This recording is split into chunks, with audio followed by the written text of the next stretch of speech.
کاک فرێدون باڵک حسین ئەو ڕژەی باسە چەمەندەفەر کردیم و باسە قەرەغان کردی من باسە چی ئەوی خەڵکی ئەو وڵاتە ئەو وەختە چی هاتن و چین و هاتووە چوان چوبی ئەڕێ بێنە بەغدا و ئەو شارەیدا ئەمڕۆ یەکیشتر هاتە خەیاڵما بایدە قەرەغان یاگەر جەلەولا بایدە قزڕەوات یا سعدیە ئەڕای شارەوان یا مەخدادیە تا باقوبە ئەیانەکیش کەفتە زەڕیانە دیالە هابان ڕێگە ملەت کورد لەو ناوە هەگە شارێک لیانە کوردەتیبی و خۆی شارەی کوردنشی نییەن تقریبا باشم ئەگە بشم شارەوان یاگەر باقوبە چونکە جەلالا و قزڕەوات ها کورد هااتێ فیشتریان کوردە جەلەولا و قزڕەوات تیرە باقوبە یاگەر شارەوان همچنین تا بەغداد بڕەسید ئەمجا چیدە بەغدا وەرەوبان بچی وەرە و جنوب بیشی من بایدێ شار بگەردی دێ شار بگەردی دێ دوی لە گشت شاری لێ شاری لە کورد هاتی فرە کاک فرێدون معلومات هەسە یانە چوو یانە ئەسڵەن یە شوونیان بووە تاگە وەک ڕەحالە بیشیم هاتنە سەتی وەک پەروەردە بیشیم هاتنە سەتی معلومات چەدری لە شارە ئێمە کوردەوانە ناو شارە گەوراگان گشتێ وەسەبەب معیشەتەوە هاتن خاص یعنی سێمە لە کووت ناو کووت خوێ هەن نێری من ئاوایە لە کووت بەس دیریمە لە زەرباتەیە دیریم لە بەدرە دیری من ڕاست لێمە جێ لە حالەتێ بەسیوانە هانە ناو شار گشتی ئەو زمانە مردم ئیسەیشە ئایسێ بەغدارە قرس زەحامە بی مردم هانە بشم هانە باسڕایەتێن ڕا بەغدا هانە عمارەتێنە ڕا بەغدا یانە شارە بیچگەهان کارەتیان نییە یەکەم وەضع عێراق خۆ زانید یانێت تقریبا وەضع عێراقی هەفتای ساڵا خراوە ڕاست یان نییە بشیم شارەکان گشتی چویەک تەتەوەرکردە و چینە سەوبان و بنبینە نه تماشە بەس زیاتر کارەکە هەلە بەغدا تێڕا بەغدا وشمە فەلاحیەکە کەمێ فەلاحی لە عێراق بی مرد یعنی شیویا ئەوسا لە عێراق یان فەلاحان هینکی بێ دەرەبەک یانە قتابی قتاگە بێ وان ڕاخوان قتاغان یەکێ 100 فەلاح داشتن مەجبور بین کارکردن کردن دا قانون ئیسلاح زراعی هات لە ساڵ 50 عەبدولکەریم قاسم قەرارە ئیسلاح زراعی دەرکرد ئێ قەرارە وەختی دەری کرد قەیدی نییە زەودا فەلاحەکە خۆیان هەتا نەنی شعاری بێ الأرض لمن يزرعها يعني زەو ئەوەگە بکاڵێگێ معناگەی وە کوردیەوە باڵێ بەس چات وەختی زەو داپید و ئاوەتی نییە فایدە چ یا زەو داپید یا هەنە ئەدەوات زراعەت ناشتی ئەدەوات نێری یا ئەمکانیە نێری دن بکەیت یاگەر خوا دەری زەوەگە یا زەوەگە هەم محتاج ئەقطاع ئەوە لە بانی نەوی ئەقطاع خۆی هاوردەوە تاریخی خۆی هاوردا بزان ئەقطاعمەت ئەگەر فلاح داشتێک شێخ بەلاسم بی شێخ محەممەد یانە هەم شێخ گەورە هەم شێخ هەم عشیرە بین هەم عشرەت خۆیان بین هەم خۆیان ئاوای و هەن خۆیان بین خۆیان کارکردن فەلاحیکردن و دیر مشکلە نەبی بەس دوای وەختە قانون ئیسلاح زراعی دەچێ مەفروضە خۆی یەکیشتنێگەیان تازەترێکە و خاصترێکە چیشتێ لە پیابی مەدە فەلاحەکە نێری بچوشتن بی مەجبوری ڕاخۆی تەرک زێوە ئەیە ئەوە نیشان دێدن کاک فرێدون گشت کارێک یا گشت قەرارێک گشت قانونی سەلبیات و ئیجابیات گرێدن فدامەن بڕێک هەسە زەرە دوێنین لەو قەرارەیدا ئەو ئەی قەرارە فەلاحات فەلاح هەڵستین لە ژێر دەست ئەقطاع دەرێ بکردن کارێکە و شەکەتی ئەڕێ خۆی بودن دونی لە لایەکترە و نەتوێت ئەمورت دەبەرێت وەخت ئەمور نەوەردە سەر هەم محتاج ڕێ ئەقطاع مەجبورە یا هەر ڕاقطاع ئیسە لێ وەختە ئەم هەنە شیۆخ و چیشتی هەم زیاو بێ ڕاست یعنی حتا ئیسە هەنیگە شێخەکان هەنەوە دێلەگە شیۆخت تسعین عەرەبان موجود یانە چەسە خۆی حاجەتەکە لێوا کرد ڕاخوان هاتن ئێستا شکلتر بێسە نظامەکە وەضعچ يعني عشائر فلا تدخل محاكم تدخل مشاكل عالم يعني كاك فريدون ما تاگە باسی بکەین کەمێ نزیک لە عالم بودن و خۆش بودن دونیدن لێ شارەی لە چیدن ئەڕێ هەر شارکی ئەگەم مەطعەمێک لە تی بودن دونی خاونەیە کوردیگە خاونەیە کوردیگە متوام باس ئەو سا ڕابکەین لە بەغدا چ مەطعەمەی مەشهور بوو خوراکی چەکردن بلا کەمی باس ئێ بکەین من چونکە نزیکە ڕەمەزانی میش والله یەکەم مەطعەمێک ناو داشتە بەغدا ئەوسا مەطعەم تاجران تاجران بوو علی یارو لە شۆرجە لە علی تاجران شوێنەکەی لە لای جامە ئەزبەکی بی لە تالێ سعدون نییە لە باچەرجی لەورە مەطعەمەیە لەورە بوو جاوەتی تەسفیر کریان هەن نامدار بوو باوک علی یعنی علی باڵێ علی نامدار علی کوڕ نامدار فمەطعەمەکەیان مەشهور بوو خاصن جەماعەی خۆمان یان هەرکە سوور بکرداگەسا خۆ زای ماڵێت ناو بەغدا تەنگە ئاوای نییە دەیشتەڕا خۆت باو ئاو بکە و مردم و هەن بکەن میوانی و بار و بە کاور سەر بوو کاکفرەت ئەوە کردێت بووە خشتێرە قسەت وە شەکەر بڕم ئەوە ئەی سوورە لەورە کرد متەمەکردی تاگە هەر کەس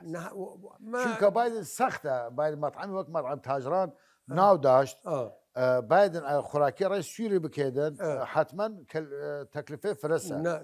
تشتي نيه يعني ارتساب كده او زمان خيال خومي برسيارة زي يعني خوي زياتر مثلا قال فقير يعني حاله يعني فقير بي يعني حركه وكيف خوي او وقت مثلا داشت مامر وقوزي ويعني كرت يعني نفري وربع ديناري بي يعني قصد نفر باور داك 25 دينار 25 دينار يعني كي وقت الشركه 25 دينار اسانه الخورشتو برنج بيعتك هو حبتاو 5 فلس بي 7 فلس بي يعني 100 نفر يشباور داك يشتي دينار هم قيمة خويا داشت دي مهم بس مردمان تنسى نباني يا وين تجيب سي كاور باري وسر بوري وبن بكا واش او مردم من كاكفر اول يسوي وقت كان بيشتبي قاعه مناسبات فعلا لو يورو بكفله مناسبات هاي خلقي قروجي شي ري بازار جنابت هركة شرب إيش شيء رب بازار الشيء شوري شيء إلى أولى مطعمي جديدا اختياري كيف شيء مطعم خاص قلنا أنا تخوب أو سال بغداد شو مطعمي بي ياجر باور بك شوني بيحصل شون عربانية خوراكي فرتها دير خلقي جديدا لقى شوني الدورة كان شو بلا بشي من لا هو نعم خبيته عم يسنا مطعم بالي بتعنود الدعاية آخر مشكلة ما كان مثلا للسراي يكي بيو دكاني بيشيك بي يصير دكاني قورابيا محلية قورابيا كوبا مشهورة يسأل هر كنا هر كان يعني نيا كوبا كانوا معمل درن نوع كان شيء كوبا السراي موجودة يعني خد رزقي قبلي واس كردو إلى أولاقيش كردن بس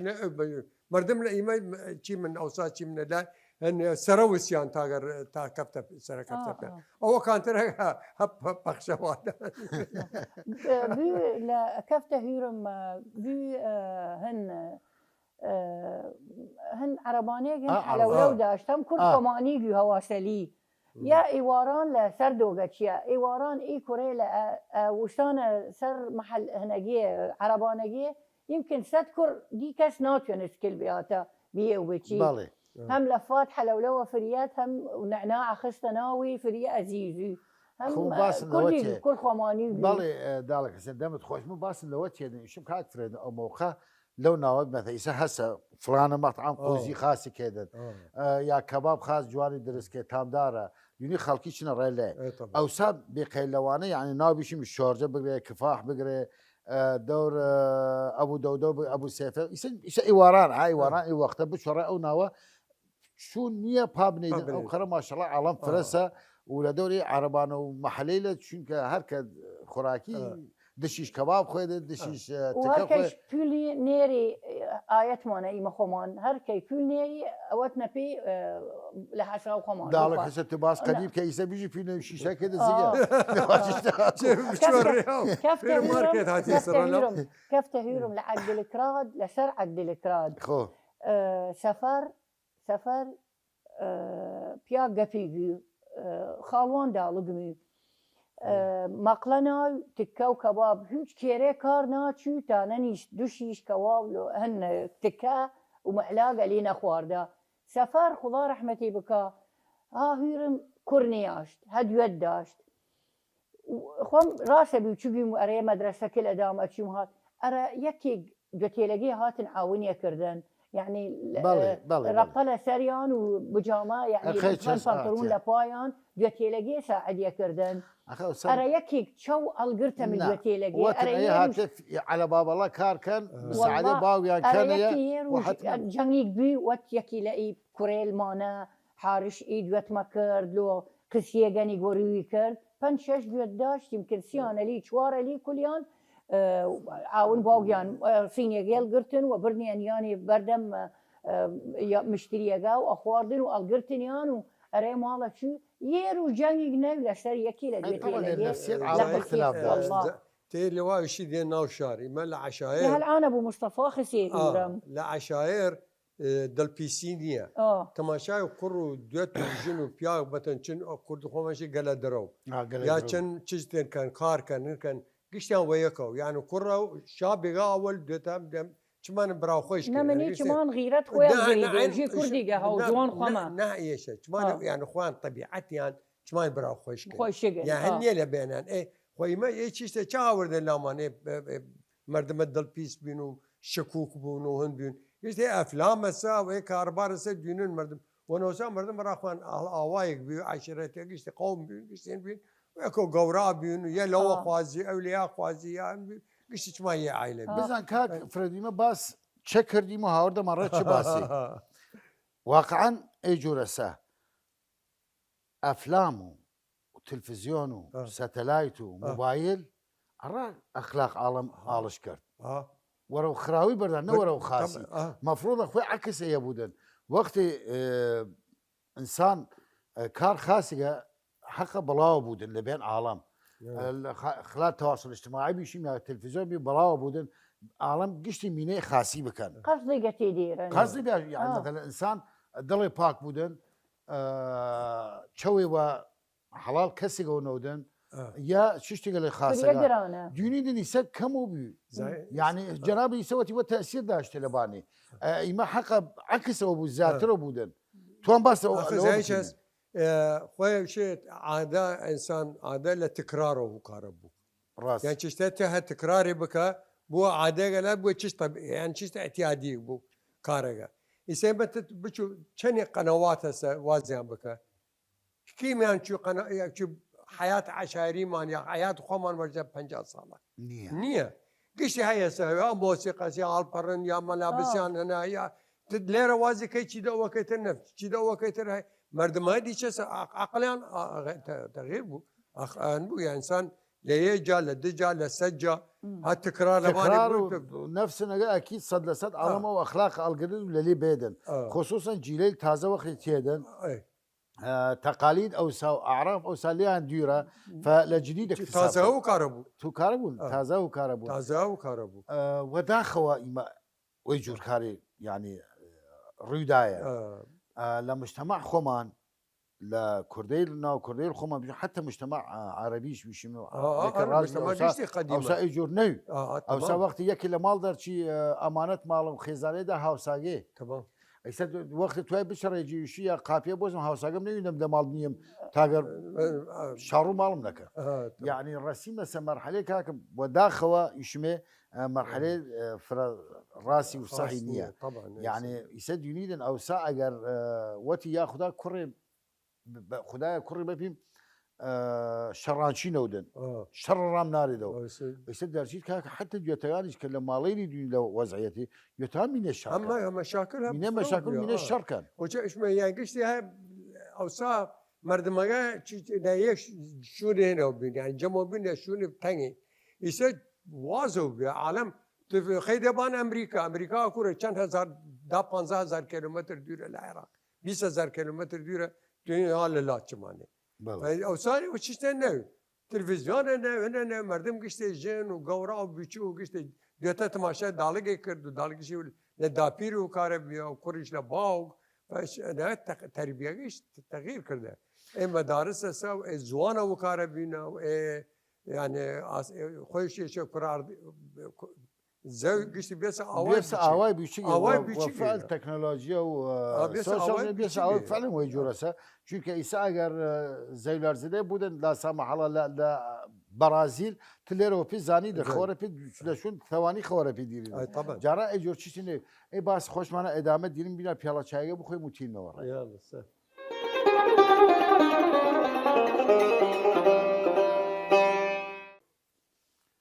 کاک فرێدون باس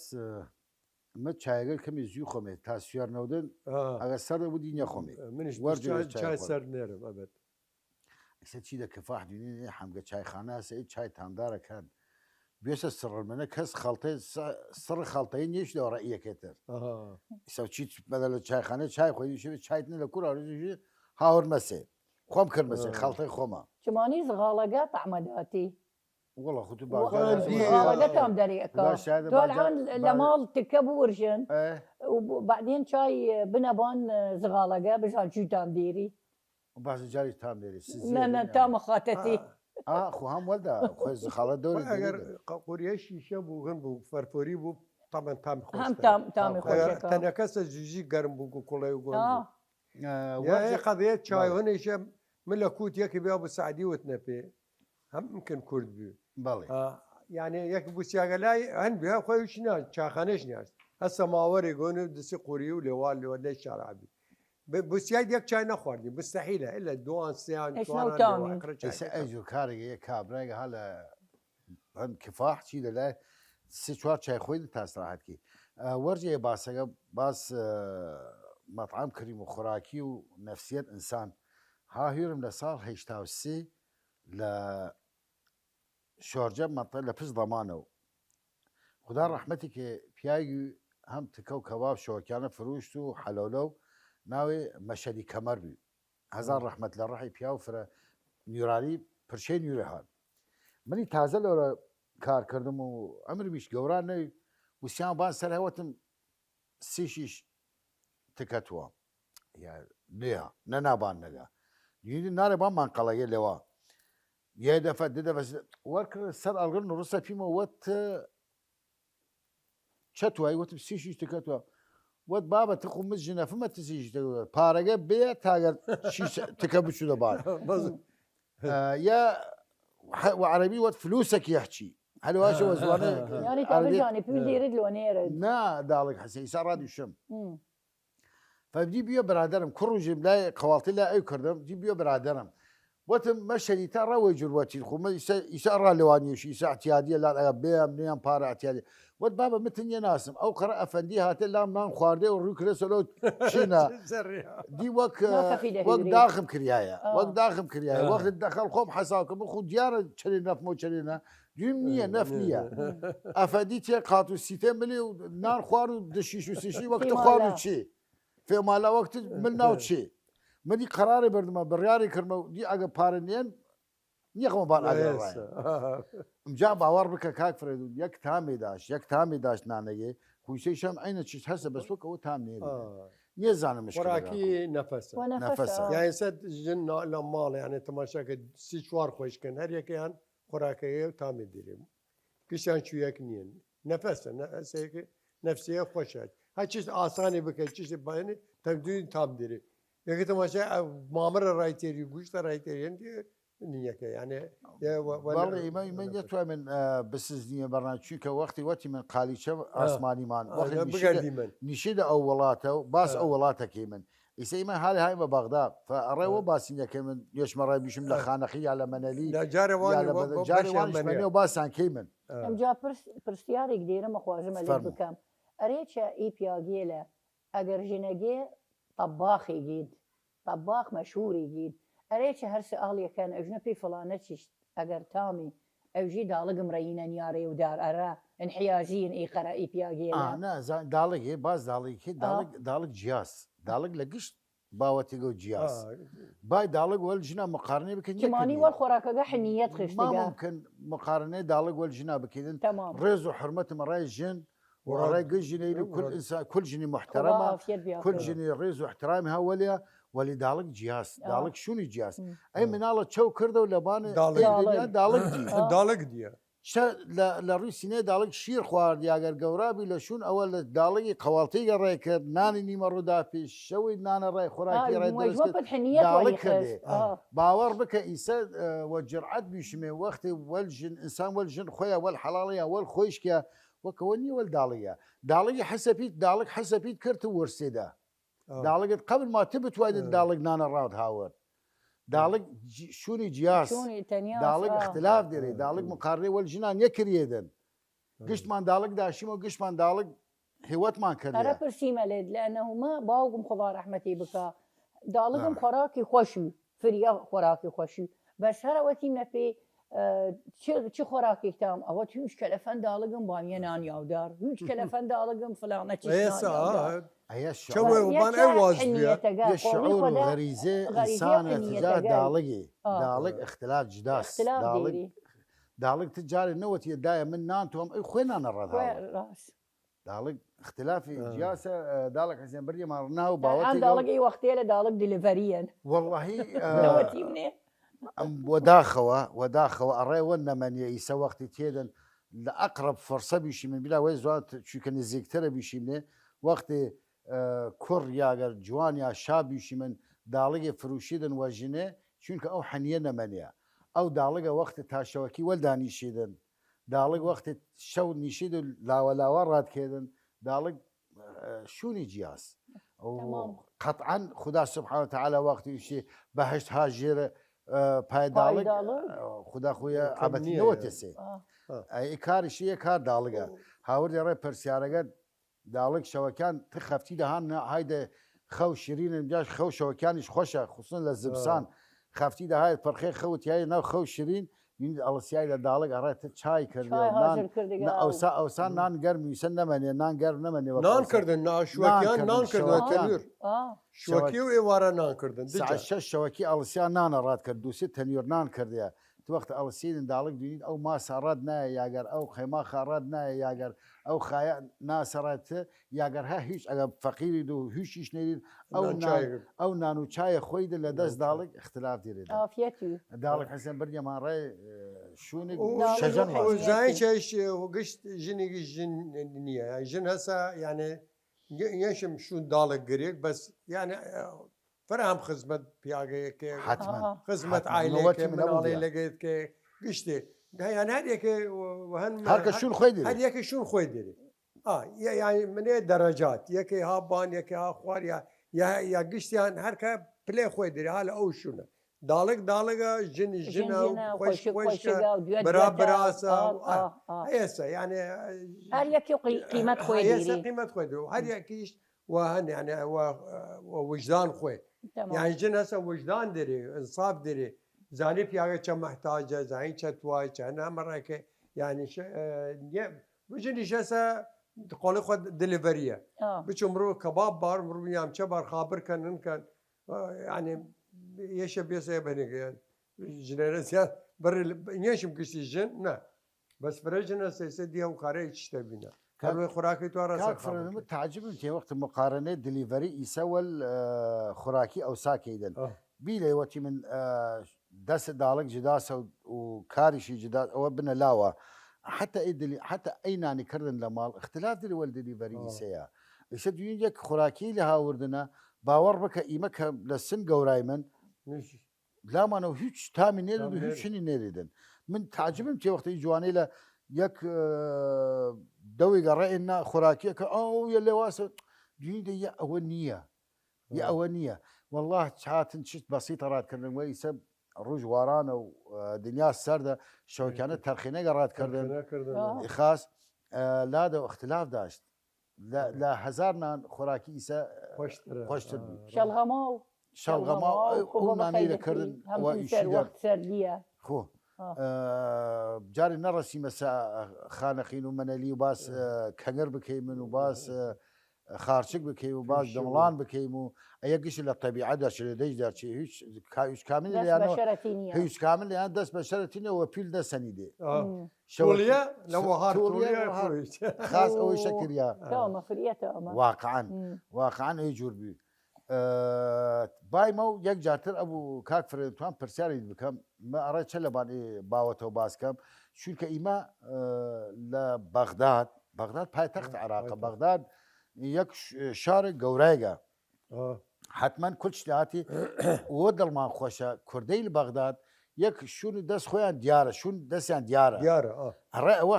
لەبان ئەی مەوضوع یان لێ باوەتە و ئسرار دێنم پرسیار بکەم وشم کام مەطعەم لە مەطعەمەی بەغداد خاونی کوردی ئیسە جەنابەت با سوالەوە پرسیارەوە شکڵی ترە وشمێ ئیشیدە چێمە فڵان کەس مەطعەم فرەخاسی خۆیان برادری عەرەب باسکەن ئیشی مەطعەم فرەخاسی یا دیارە خاونەیە کوردە یعنی یەک شهرەتی گردن لێ چتە فرە بەرز و مایە دڵخۆشی و شانازیە ڕێیمە تو لای خۆت و دڵت خۆشە بۆ وەختیشی ئەو مەطعەم فرەخۆیگە و مەطعەم فرەخاسیگە خاونەیە کوردە لە بەغدا بپرسین ئەوسا بێقەی لە تاجران و بێقەی لە ئەوەک داڵێکە سێ ناوی بەرد طەلیعەش لە فەرع فعلا دونی من ئیسەیشە لە کفاح عەرەبانەی نایە سی چوار ڕان کاور کرسە دارە وەل ناوزگا وەل نەکرسە دارە دونی خەڵکی لەلێ استمتاع کردناو خۆ ئەیە ئەو سایشە ئەی جۆر کاری مەتوان بڕستمە ساڵ پەنجاگان و شەسەگان کە جەنابەت لە تی شەباب بید و میمەش یان نەهەبایم لەبان بشیم لە مەطعەم و خوراکی و چشت کوردەکە هە دیاری بووی لە گشت کاری یا وەختێ وەل تاجری کار کرد تاجرە تەماشاکە پیا عەرەبی بوو نەجەفی بوو کەربەلایی بوو یا هەر کوڕێ بەسراوی بوو دوایە سی چوارێ نا لای خۆی گشتی کورد بوون ڕاچە ئەوەڵەن کوردەکە دڵگیانی کار کرد و دەستیانیش پاکە پرچپاکە خۆیش دەست پاکیانە هەنە یعنی ئەمینە پرچپاکی هەنێنیش متیان یانە کارکەر بوون و خوان تەماشاکە تاجرە چێڕاشوونێ مەحەلە گشتێ دەست یەک شابێگە پیاە یەکێ لە کوردێگە نایبان کارەکە ئەمین بێ پێ یاە ئامانە ئەیشتە فرە ضروریە بەنسبەرە خواردنیش و خوراکیش زیاتر کوردەیە پاک بوو یانە خوراکی پاک بیان تەمیز کردە کردە یانێ باها زەرزەباڵێک و بکەنە یان خوراکی دیمە لە مەتامان باوەڕ بکە دەستێ ناوی دڵدەشیڕاستە پێشە هەسە ئێمە بای منەبان بە مەتام هەم مەتام نییە فرە کارێلی تربی کوردان گرتنێ دەست بۆ پێوچێ هەتا یانێ سە چیستێ کەفزە فکرم ئەوڵێکێ دابان جسر سەرافیە وەختی کردنێ ئەخ جست سەرافیە وەختی قەتاریش دابانێ تاوەژە 20 ساڵە قەتاریش دابانێ 20 ساڵ 30 ساڵ لێوام جاکردنیانی کردن یاکە کوردێک بوی ئەوە سای قەتار بوی ئەوە ئەوەل یەک دابان لەگە وەختی جسرە تازە بیان ساڵی وەڵا یەزانم تەمامی یەزان بەس لە دۆر 50 بکەن لەوە بێ ئەو ینی جرعەتە یان جسرە کەس یەکمین جارە قەتارە بچی دەبانێ ئەو وەختیشە یانێ مردم قەرە هەن نەوی یانێ تەکنۆلۆژیە بیشی منە قەرە مەدەم بێ یان جسر و چشتیسە یعنی ئەو خۆیان دی وەبانی عبر کردەوە دەرچێوەبانێ یان ئەی کارە هیریدەم پرسیارتر بکەم حتمما جەنابەت لە ئیمە خاستر زانین چونکە جەنابەت معلم بیدە و تەدریسی و دەرس دایدا ئەڕەشە دایمەن ئەوە کوردی کوردە دەرس عەرەبی دونی فرە مدەڕسان مادەی عەرەبیات کوردە کەلیماتیان جملەیان گشتی وە تەریقەیە صحیح قەواعدیە تەمامە صحیحە لە زوان خاوەن زوانە خۆی زیاتر یا ئیدەم ئێ پرسیار لە جەنابەت بکەم ئەڕا تو باید دەبان زوان عەرەبی خاصن قەواعدەگەی ئەوانە لە قەواعد عەرەبی کارکردنە یەکێلیان عەرەب نەوێ ئەگەر باید دەبان فەراهیدیە ئەگەر باید دەبان سیبەوەی ئەگەر باید دەبان نەفتەوەی ئەوان قەواعدی نان و چی ئاخزانیان گشتی فارس بوون بوونیانێ زانم دائما یەکی وەختی توای زوانی تر دەرس بێک یان سەفەر بژیم ئینگلیزی کوردە وەختی ئینگلیزیش دەرزێ هەم خاص دەرسیدێ هەتا عەرەبەگەیش فدائما توای یعنی هەن بکەی ئەتقان هەن نەکەی تا دواخر بشین وڵای تەواوی بێ یان یەفامێک یا چیشتێ فهوري ها خويا وانه تمام كارجا ومضبوطي بكيجي راوسا تماشا كان مثلا عربي درزك زمن هيك تعوديس سياره راني يعني وقت السياره راني اگر تازيش بوك هم تماشا كي تظن خوي كي تاب لور تشود انه بيان نشان خوي بينه بينه كارجا تواوا يا فهي من قصه ده منافسة خوش باسه ما ادامه ديريد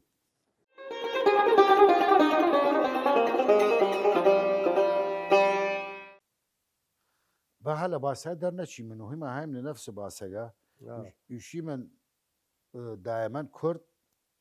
اتقان زواني الكل او زوانه كزوان خوينيا امرو جناب دينم دكتاو هابي تاخذ دائما كتاو لدس نيكها في الراس بس روحها وريسه ولا شيء اخانا لام دائما وقت ندرم اشتري خنم يعني كتابين خنم شيء جوان برادر لجين كتاوه ما يك كتاوه قد كانين بيشي من يا خاصين كتاوه كريا لبان كرد فيدي خاص يعني نجم سلمان خدا رحمتي خدا رحمتي بك هو هند قوراي داشت وشكت فري ولي ابيا يعني كتابه فري ولي شكت بي فرش اضافه تشتري تازه رمان يعني هركه بتواي مثلا لبان ولو كتابه يعني نيه لي يعني يعني بازار كم قال لي اخوان اسم وراسي كتابي انسان كان استفاد لي يعني لبازاري شدي نيه يا خوي يا طبعا ده طبعا او يكم قديم بي يك ترتكرت يا خوي نكر والله مردم كرنا راي دي سدي خلاص يعني نيه لي فهي دائما شنو يعني حسله هن خمان كيم من طول خمان ووضع خمان كيم باهي اشتي كيم كتابه شو هنيغا سرچاوي غرا كاربار مانو ارا خونين مانو را چشته هر كبت ولا بان كرد فيدي چه عشائر و چه شارع و چه حتى هنيش يعني حتى تيري لعشائر نشانته يعني سمع زعيم عشيره غورا تيران هانا ناوي چن تيري غاناوي باس قشت كردگيش كيك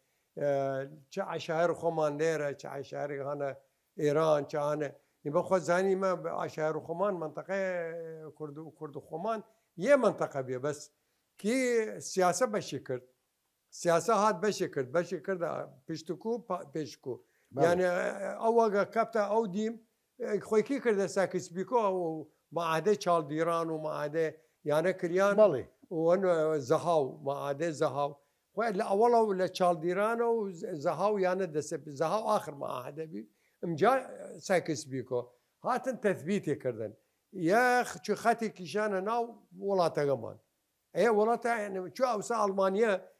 شرقيه بي وغربيه بي سوري كردن بين ديواري كردن بين اجي شرقيه وغربيه والمانيا بي يعني مال بي كنيمه كفته ناو شرقيه نيمه كفته ناو غربيه باور كاك فريدون بوخ قصاد له يرد بود اذا جاتم كي ورا جناب باسي كيمن قصاد درسه تماما وكو يشيدن شركه ايسات عقبتشي ده بدره خمان لا ورا اعلام ايران هر بشي بدره بشي ده اعلام شمال هذه يشار اين قصه كان اين طبيعه دير شو شمال هاي يشون لو رو بايد قصر شيرين وخانقين خدا خانقين وقصر شيرين حد شمال شمال عن يكشار صح تمام نفس الطبيعه نفس قصص نفس حتى ورجع يعني ايه هنا حدود وايه مشاكل فزي بين العراق وايران هم مشاكل بيها خويا بي هي النياتاج يعني يمكن زياده العلاقات بردم جن خوازي داشتين لوابي بردم جن قصر هاوردن يا يوات نيره قومي داشتين يا امزه على قصر وش ما في يعني ما منطقه يعني سياسيا والسياسه تقسيم كرياها نا جغرافيا نا قوميه نا مذهبه نا هيك يعني قشتي هيك بالضبط شو مالك ياخذ دبره هانه بشكل جبرها برا بشر منه بشراتنا يعني شاتن راخوان فرنسا وانجليز راخوان بشكردن كردستان خصنا بين الدول كاك فريدو جاء اكارو بارا سياسات حتما للي قورني للي تغيير كبير وكو وبيشي من باور بك ورجع 6 صال قسەگانیان تەمامەن وەک یەک بێ مەدە ئیسە دیری من هەورامان ئێران و هەورامان عراقانە وەرەوەریەک هەوەریە بايدن سنة وصابلاغ ومهابان لو لا إيران بايدن رأي مقابل لنا سليماني وأربيل يقشتي يكي بس مش مرة تشيشم السياسة يشتيل قران يسبب شي بعض بشرة كرماشان بيشي من وقت قسيك جنابت يعني قسيك كم بعض قسية اللي هسه اللي من يفهم الراه إما شو كعربي خيمة عربي كفيتي بچی لە ئەوان تنیە فامید فارسی خێرا جاران ئیشم وەرجە 100 ساڵ ئەگەر بیشم ئەگە 100 ساڵ فرەوەتمە 50 ساڵیش ئەی جۆر ئەو پاکی و قسەی کوردی و پاکی و تەمامەن کرماشانی قسە کرد و کوردی خۆمان قسە کرد خانەخینی عینە چ قسە کرد یا مەنەلی ئەی قسە کرد ئیسا ئەوان فارسی کەفتە ناو قسەیان و ئیمەش عەرەبی کەفتە ناو قسەمان ئەڕێوە یەک ئەوسا هاتوچوو فرە بیبێنمان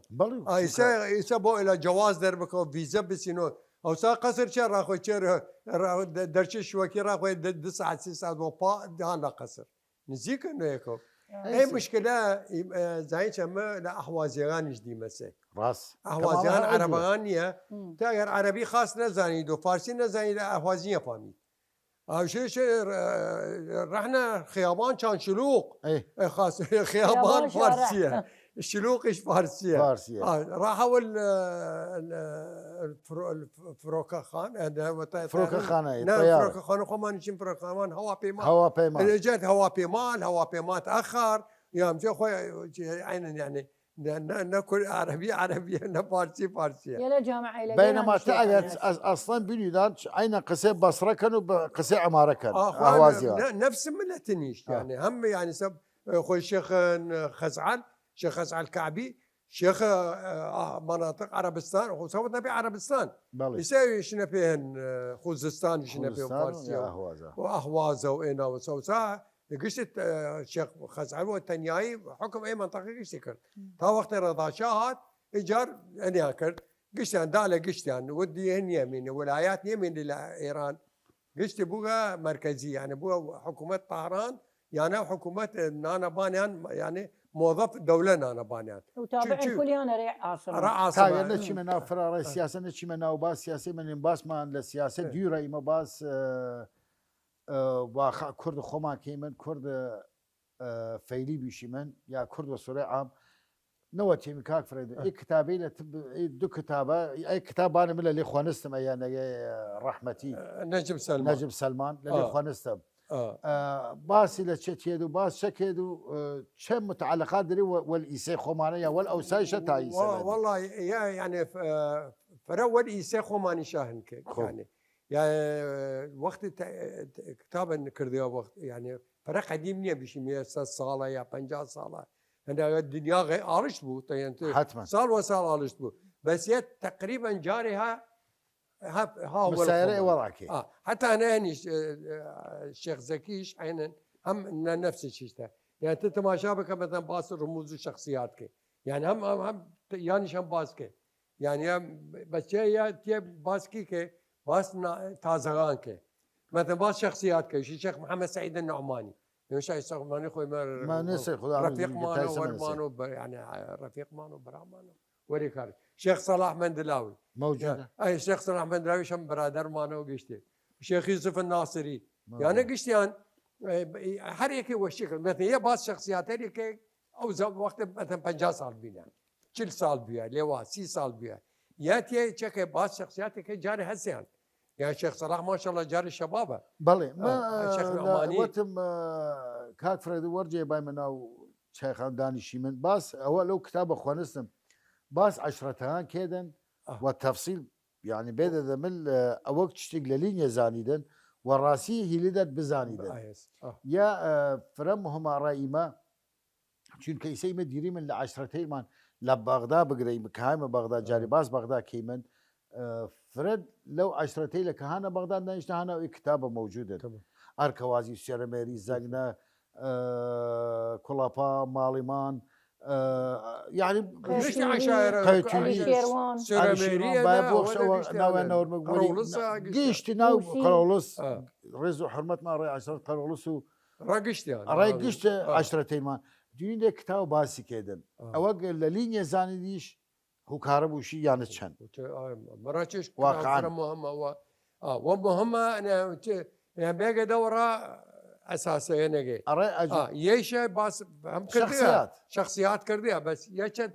تازهان خصوصا سناوي يعني او وقتها مثلا وقت يا كتاب التاليف كرديها نجم سلمان مثلا جوز الشيخ صلاح الشيخ صلاح شابه جاريه يعني جاله حتى الشيخ نعماني يعني انا مثلا شو نيه مش باس ناو خاص بك وقت المدرسه فيديا كرد يا باس ابراهيم وان جيل حمدك بك خمسينات وانا بنجان شلغان وانا قشتي حقيقه نجم سلمان كرديسي ياش بش خوي يعني هم باس كردي وباس شونيل كردستان كردي كردواري خومان حتى باس سد حمرين كي باس مصفى الوند كي يعني هم سەد حملین کاک فرێدون متوام سد حمرين تازه بچی من بەڵێ سد حمرين تازه يعني لا مش من نهايه هفتغان ودسه بكردن بدنا بوتن تا اوغي او ديالانيا تایسە کەس حەقی نایە ئەو یعنی ئەو گۆڕوە گۆڕە بیشی من لە حیاتی لە زمسان سیارەوە ئەو ڕێنە توێنز باید بچودن ئەو یەجسە دەست هاتە واران بی یاگەر لافاوە دا لێلی بردێ و ئەو ڕێ نەمەن تا ئیسەی شە بگرێ ئیسە توان جسر بکەن لە لاون هێمانێ یەک دەدەقە وەناو کوچگو هنا ڕێ بیدی کە هێنماهایدا وەرجە 100 ساڵ نییە محەممەد 2024 اخر زاينشس يعني لبغداد خومان باس بكيمن هني كردن جسر كردن جسرين فنون جميله بله يا رانا واقعا شيء خاصيه يا مصري شركه مصريه كرده كابراوت وتي ما موعد دائما وسدوا بنجروش بكريك وسدوا بنجروش يعني سيمان وبانزروش سيمان وبانزروش ودي ما والسيمان كرديمنا بس شبي وبن انتخابات وشي ساتنا وانا واجتا وبنجروش كرديمنا اوف شسا يا كار هسه انا يعني جديه يعني الشركه هيت قلت كمان شي كار اللي كان مثلا اول اساس كان ماكينه كثير اساس كان يا شركه سي يكيتي تا وقت اساس الدنگا كان يمكن دابي سرجه بيتشو خاص ستة عشان هم قناه بكيه كان 6 جهاز حفر كي بس خاص 6 جهاز والرجل يمكن دنگا اساسه هيك يعني ايانا دانس انا حمرينا يجا هو خاك كردنا جيش كردنا كي كرده زمان صدام كردنا او برده ايجارات كردن تعمير كردن ونظام شوبه كردن بينه كردن وجسي سالم اوغا زيابي دالي برده وانا وجسي سال تفريج هلا لينيش او شارع قلبانه دنيا او دالي نمن جيش كمان خراب دي كس بدمو امام ويسوشن زي امام ويس ولا حمرينا كان فرقه تقريبا نيم ساعه فرق نيم ساعه فرق تقريبا نيم ساعه تقريبا وري امام ويس هنا دشتسا وشولا شو روج يعني كم هنا بس حمرين قشت عشرة مردم هون جاب كافر زرقوش خمان وقت اوغل ابلي زرقوش رز حرمت ما راه 10 زرقوش وقت اوغات يك منظر فرجوان فرجوان باسيلتي بي ملتي بي المردم بلا بدا عشان كار كردن بالي كار اوالي جتي كار راسي زين شاز مشكلات بي اوغا سيروان برين او وقت او سيروان بريا اخو او سيروان وهن الوان رشيقتي وتيغا رايريلا الوان ها تشوريا سيروانش بريا اديش بس يسوتني يا عم برسيار كن وتني لو برينا زي تاع جسرة توابكن يا اخوي بحيره فرق وراي معقول ويصلوا وش والله اوغا سيروان لايدان اصلا لا لو دي ما لايدان لايدان دي شو كارون او كارون يعني كاك فريدون واقعا من معلومات اللي هو ضعيفه اي او بحيره حمري نقش سيروانو هاخوي هنا او الوان رشيه سيروان يمكن انش هاي او سيروانو جموبو شو له هنا دربندي خانه وتيك تيك ايريلا وقت اوغا زيابي تيك جاي صدق كردن تاجر محافظه لبان بغداد كان جاربي اوغا ديال زيابي بغداد قركن يعني لا هفتاغان يقجر او غفر زيابي وتن السيروان او شي من ديم يا ول شارع عقابي ان هذه ديالين يسوي شني او هاتي شني جويغا يرسي ولا نجا ولا كنارجا مخم ديما لا هيشتاغان لوابي يجا خلاص كاك فريدون بلا ما باس كيدو جاران چه اختلاف دیر ول ایسی اراد جاران دائما آو لواف فربی ما هیر مخم نیمسه بس ها الوان دو سه جار لافاو يعني لافاو هات او الوان او يشيل لنا بغداد صال 56 يمكن بغداد او برده خو او برده ايش چه رودايه بحث شي هر الشيء يك شوريك اوات يا اونيه اخر ما مشكله العراق وسا اوغان ما نجشتي لديش حدوده يعني زياتري لديش حدوده وتين اردجس فرات يعني قشتي لتركيا وتين يا تركيا يا سوريا فرات تيجا سوريا لسوريا تيجا سوريا اللي قلوا ديك تركيا لا بس سديش او وقت سد نو او وقت سد تواسم اي بيش بغداد وقت مثلا او برده لسان بنجاو نه 56 نه نه 53 بي 52 بي 54 بي لوا او برده او ان بي سدي سامره نه وقت سدي سامره کردن او اخ سدي سامره هنيگا یک يعني چالي حالتي وشي يعني راسيك دمتر لهن بحر نزمتره يعني تتصور بك ديما انا سامره ديما ابو بيان وقت تماشا يك تشالي وشي برونيو ابد يعني كان اگر دجله واز بك بان هر شيء برونيو فيس صدق ريال ده منافسه خوش مروش ولا فاو خلاص كريما عريب وجيل كراكيك وقريما بديش نخوشات خوشات ان شاء الله وخوشيك خوش بك